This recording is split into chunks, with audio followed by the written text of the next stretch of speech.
आपने जिस शख्स की बात की है, एक फॉर्मर मिनिस्टर है हमारे, जिन्होंने कहा कि जरदारी साहब जो है वो बिलावल साहब को सीरियस नहीं लेते, तो उनके लिए पैगाम है कि जब 30 नवंबर को यौम तासीस का जलसा हुआ था क्वेटा में, अगर उनको रिवाजात का पता हो, अगर उनको पश्तून और बलोचों की रिवाजात का पता हो, तो उनके लिए ये पैगाम था कि आसिफ अली जरदारी साहब ने अपने सर से पगड़ी उतार कर बिलावल भुट्टो जरदारी साहब के सर पर रखी थी।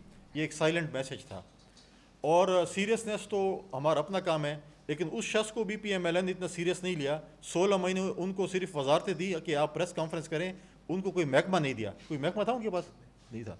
तो इसलिए उनको संजीदा नहीं लिया गया। उनको सिर्फ यही कहा गया था कि आप रोज़ प्रेस क्लब के बाहर जाकर प्रेस क्लब कॉन्फ्रेंस करेंगे, लेकिन वो भी एक PMLN की एक शाख की बुनियाद पर। वो जिसके कहने पे करते थे तो दूसरा उसका जो है ना वो होता था, लेकिन उनका अंदरूनी मसला, उस पर नहीं जाते।